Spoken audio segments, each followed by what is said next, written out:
गणेश,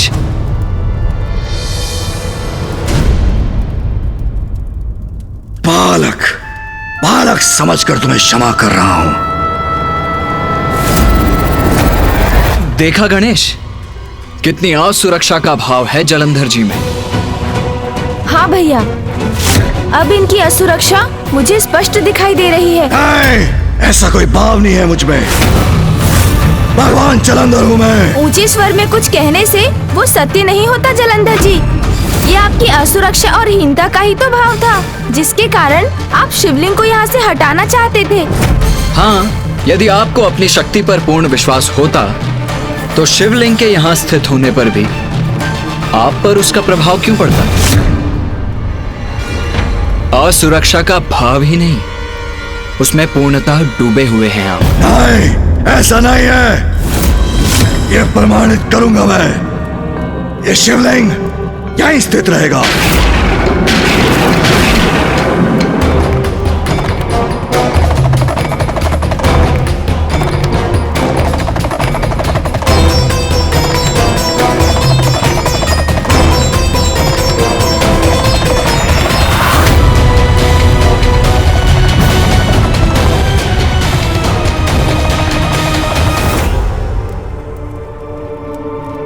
तुम्हारे मुख से निकली ये शिव कथा कोरी कल्पना है तुम्हारी। पूजा तो मेरी भी होनी चाहिए, ऐसी ही होनी चाहिए। तुम दोनों शिव के समान मेरी पूजा भी करोगे, जिससे मैं भी संसार में अपनी पूजा का प्रचलन करवाऊं। तो उचित है, महादेव की पूजा की भांति ही विधि विधान से हम आपकी कल प्रातःकाल पूजा करेंगे। गणेश,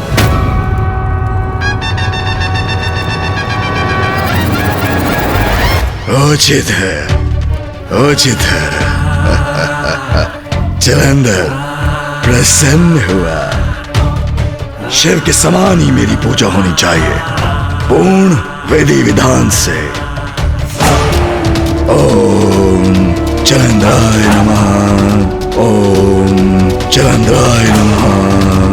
ओम जलंधराय नमः।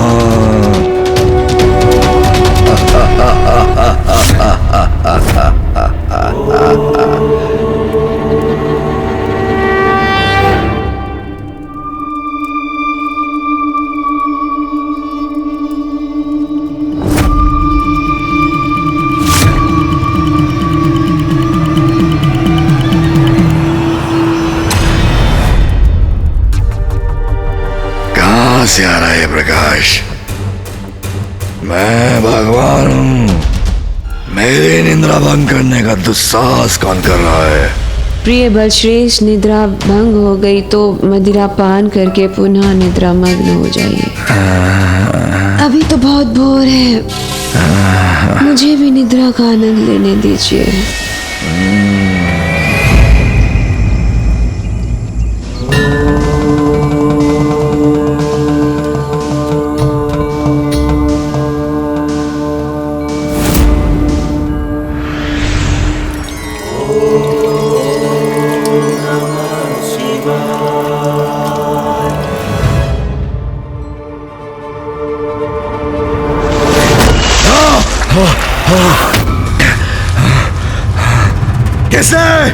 किसने किया तो साहस? मुझ पर जड़ डाला, निद्रा भंग की मेरे।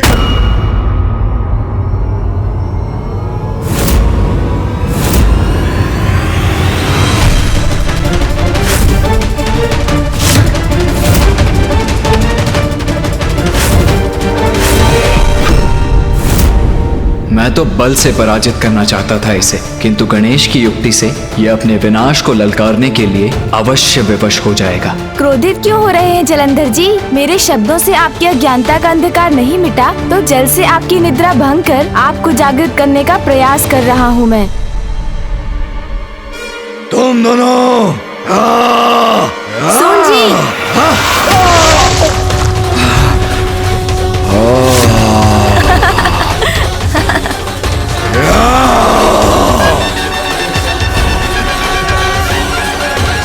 ये क्या कर रहे हो तुम दोनों? जलाभिषेक। देखा, आपका जलाभिषेक कर रहे हैं हम। आप ही ने तो कहा था कि पूर्ण विधि विधान के साथ आपकी पूजा होनी चाहिए, महादेव के समान। ये तो आरंभ है जलंधर जी। बस बस, बहुत हुआ तुम्हारा ये दुस्साहस। हम पर जल उड़ेल कर तुमने हमारे विश्राम में विघ्न डाला है। अरे नहीं नहीं, आपका अभिषेक थोड़ी ना किया है हमने, मात्र जलंधर जी पर जल उड़ेला है अनुज विघ्नहर्ता गणेश ने, जो समय आने पर विघ्न करता भी बनता है। और आप क्रोधित क्यों होती हैं? ये तो आपका सौभाग्य है देवी वृंदा जी कि भगवान जलंधर के अभिषेक का कुछ जल उन्हें स्पर्श कर छिड़क कर आप पर गिर गया। आप तो धन्य हो गईं। आपकी लीला। मैं सहूंगा अपने साथ तुम्हारी एक क्रीड़ा। तुम्हें क्या किया? तुमने क्या किया? कदाचित आपको पुनः स्मरण कराना होगा जलंधर जी। आपकी ही तो आज्ञा का पालन कर रहे हैं हम। शिवलिंग के जलाभिषेक के समान ही तो हमने आपका भी जलाभिषेक कर दिया। ये पूजा है अथवा भगवान को कष्ट देने की परंपरा? जल में जैसे डूब कर निकला हूँ मैं। वैसे तो ये अभिषेक जल के अतिरिक्त दुग्ध, दही, घी, मक्खन, गन्ने के रस, मधु आदि से भी किया जाता है। यदि ये सब भी यहाँ उपलब्ध होते तो कदाचित आप और अधिक तृप्त होते। किंतु क्या है ना जलंधर जी कि आपके इस विशाल कैलाश और भव्य भवन में ना ये सभी सामग्रियां तो हमें प्राप्त हुई ही नहीं। इसीलिए मात्र जल का प्रयोग करने पर विवश हो गए हम। क्यों अनुज? हाँ देवी वृंदा जी, मैं आपको एक सुझाव दूं क्या? हमारे कैलाश पर तो माँ अर्थात माता पार्वती इनका प्रबंध रखती है।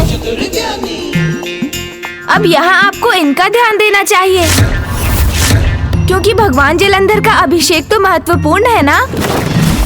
उचित विधि विधान से ही होना चाहिए जलाभिषेक। देवी शक्ति को उलाहना देगा ये गजमुख, मुझे मेरा कर्तव्य समझाएगा। समझ रहे हैं ना आप मैं क्या कह रहा हूँ? अरे आप दोनों तो अवाक खड़े हैं। अभी निद्रा के अंधकार से मुक्त जो नहीं हुए हैं, किंतु अंधकार से प्रकाश की ओर जाकर कभी ना कभी तो जागृत होना ही होगा ना आपको। किंतु जो होता है उचित समय पर ही होता है। अभी प्रातः काल का समय है तो ये तो भगवान की पूजा का समय है। आपकी उत्सुकता थी ना महादेव की पूजा की विधि विधान जानने की, उन्हीं के समान अपनी भी पूजा करवाने की। तो विधान तो आपने अनुभव कर ही लिया, अब इसका अर्थ भी समझ लीजिए। समुद्र मंथन के समय महादेव ने जगत कल्याण के लिए हलाहल विष का पान किया था, जो आज तक उनके कंठ में स्थित है। और उसी हलाहल विष की उष्णता से महादेव को कष्ट होता है। इसीलिए जलाभिषेक करने से महादेव को इससे शीतलता प्राप्त होती है, उन्हें शांति मिलती है। इसीलिए तो उनका जलाभिषेक किया जाता है। तो देखा जलंधर जी, ऐसे भगवान है महादेव जिन्होंने संपूर्ण सृष्टि की रक्षा के लिए स्वयं हलाहल विष का पान किया और जिसे अपने कंठ में धारण कर सदा उसका भयंकर ताप सहते हैं। वो हलाल विष का पान कर ताप सहता है तो सहे शिव। मैं सदा मदिरा पान करता हूँ। भोग विलास प्रिय है मुझे, और हो भी क्यों नहीं भगवान जो हूँ मैं। अब आप ही बताइए नवीन भगवान जलंधर जी, क्या आप ऐसा त्याग कर सकते हैं? इन शिवपुत्रों का दुस्साहस तो बढ़ता ही जा रहा है। एक मुझे सीख दे रहा है और दूसरा प्रश्न कर रहा है मुझसे। बलश्रेष्ठ ये क्या कह रहे हैं? आप इन्हें रोकते क्यों नहीं?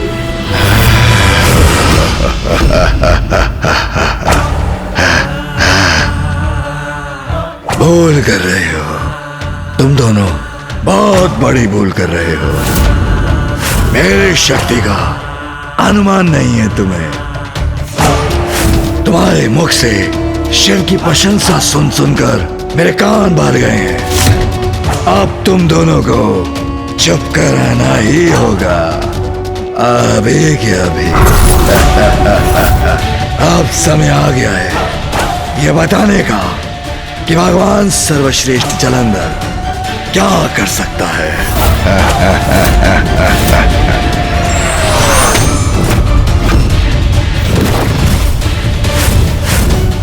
अब प्रिय बलश्रेष्ठ अपने बल का प्रदर्शन करेंगे तो श्वास कंठ में अटक जाएगी इन दोनों की।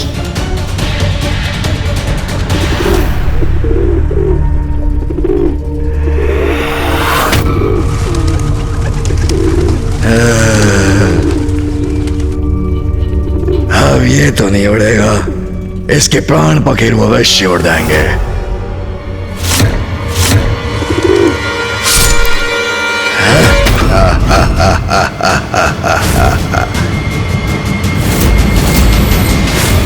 असहायों पर वार करने वाले भगवान कदापि नहीं बन सकते।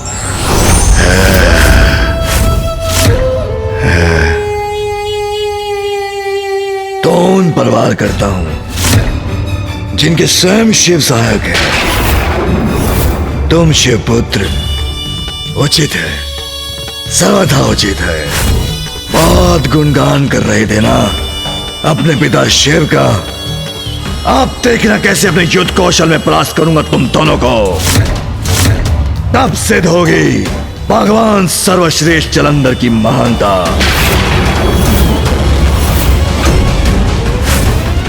किंतु जलंधर जी, अभी तो आपका अभिषेक शेष है। हाँ? ये क्या कह रहा है? मुझे कोई नहीं रोक सकता अब। हाँ? शिव पुत्र होगा, भगवान सर्वश्रेष्ठ जलंधर का अभिषेक अवश्य होगा। किंतु युद्ध में मेरी श्रेष्ठता प्रमाणित होने के बाद। हाँ?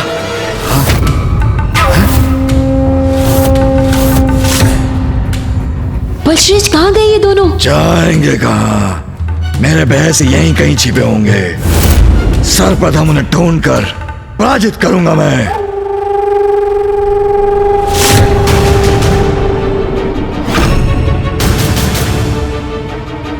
यहां तो कहीं नहीं दिखाई दे रहे। शिव पुत्रों, कहां छिप कर बैठे हो? बाहर निकलो, अबे क्या अबे? मैंने आपसे पहले ही कहा था कि उन्हें यहाँ निवास करने की अनुमति मत दीजिए। नहीं, कहीं रहने के योग्य नहीं रहेंगे आज अपनी पराजय के बाद। इन्हें इनका उचित स्थान दिखाऊंगा मैं आज और अभी क्या अभी।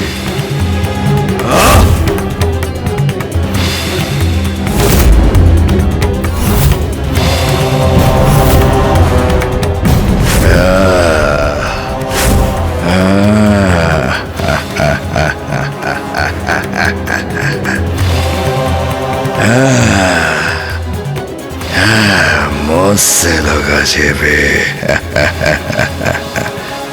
भगवान सर्वश्रेष्ठ जलंधर हूं मैं। ये क्या है? सावधान क्या बलश्रेष्ठ! फेंका इसने मुझ पर?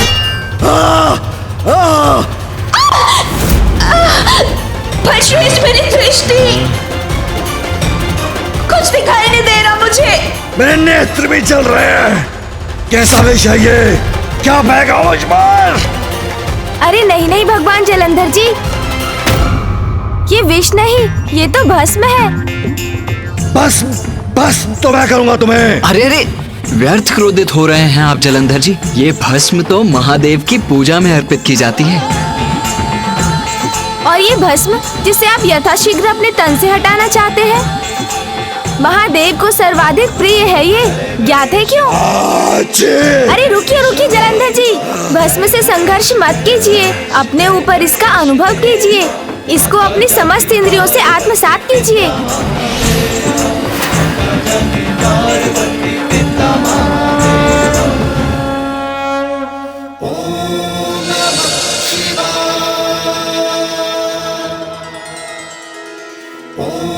तन पर है मेरे, किंतु कष्ट नहीं दे रही मुझे। सुनिए, इसके विषय में मैं बताता हूँ। भस्म ही संसार का अंतिम सत्य है, क्योंकि अंततः जीवन का अंत होने पर व्यक्ति की पार्थिव देह अग्नि में समाहित होती है और शेष रहती है तो मात्र ये भस्म, जिसे कोई नहीं अपनाता उस अंतिम सत्य के प्रतीक भस्म को महादेव अपनाते हैं।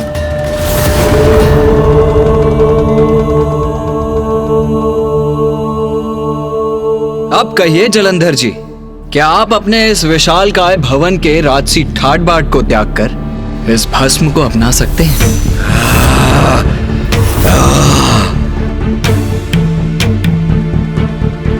बस सह चुका हूं तुम्हारा उत्पाद, जिसका अभी अंत होगा।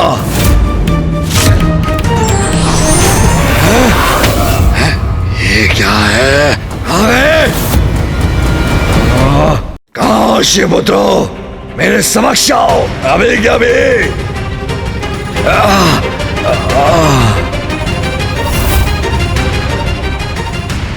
स्तंभ के पीछे छिपे हुए थे ना वो।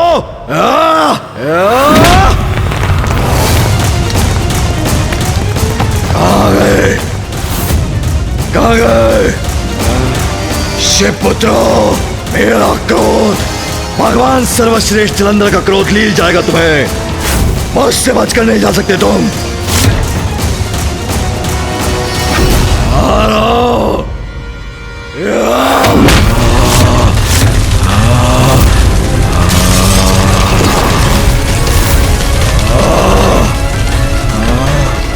छोड़ो नहीं, मेरे समक्ष आओ। कहाँ छिपे हो मेरे शिवपुत्रो? पृथ्वी में समा गए अथवा वायु उड़ा ले गई तुम्हें? बलश्रेष्ठ, वो देखिए। भाग दिखाओ।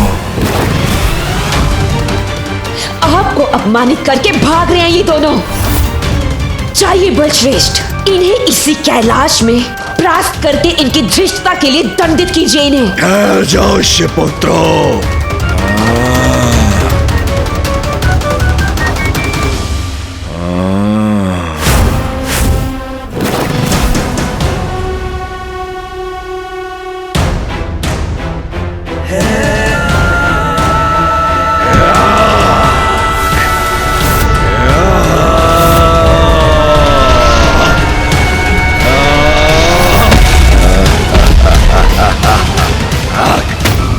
भगवान सर्वश्रेष्ठ जलंधर दंडित किए बिना तुम्हें जाने नहीं देगा।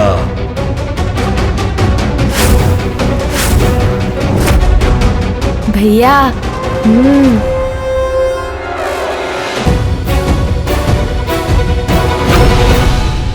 बस बहुत हुआ तुम दोनों का प्रपंच। दया की थी तुम पर, तुम्हें अपनी शरण में रखा, किंतु जब से तुम दोनों यहाँ आए हो उपद्रव भी फैला रहे हो। बलश्रेष्ठ, इनसे बात करने में अपना समय व्यर्थ मत कीजिए। कौन है ये? क्या है इनका अस्तित्व? क्या है इनका स्थान? देव सेनापति, प्रथम पूज्य, हमें इन दोनों की कोई आवश्यकता नहीं है, क्योंकि देवताओं के सेनापति अब आप हैं बलश्रेष्ठ।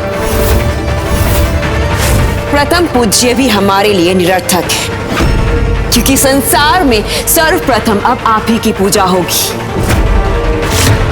ये दोनों हमारे लिए व्यर्थ हैं। इन दोनों का तो अंत ही उचित है।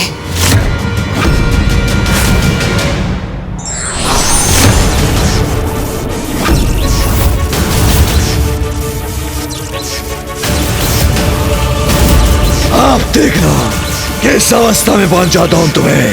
अभी क्या अभी।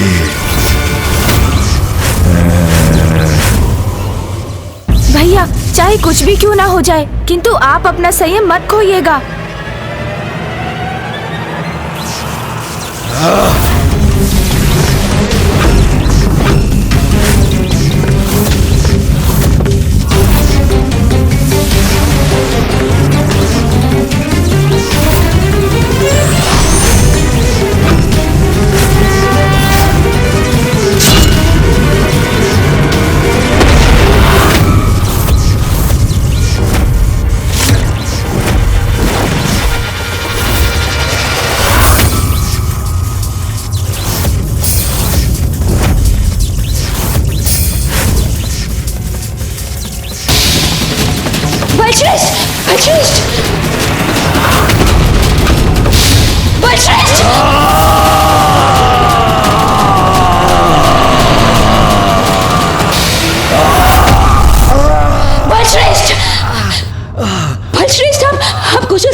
भगवान जलंधर, मेरे अनुज और अपनी पत्नी पर अपनी ऊर्जा शक्ति फेंकने के स्थान पर आप यहाँ आकर मुझसे ही युद्ध क्यों नहीं कर लेते? याक, वही करूंगा जो पूर्व में करना चाहिए था मुझे। आनंद आएगा अपने हाथों से मसल कर तुम दोनों को, अपार आनंद आएगा।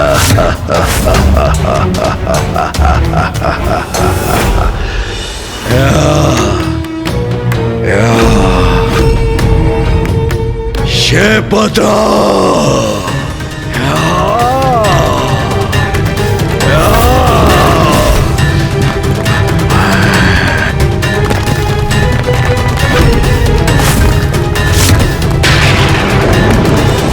शेपत्रा,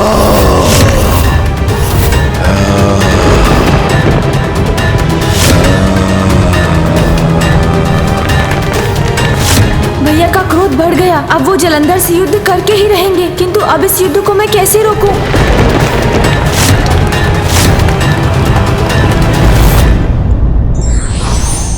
साम दाम से यदि कोई अहंकारी अपने अहंकार का त्याग नहीं करता तो दंड का भागी बनता है।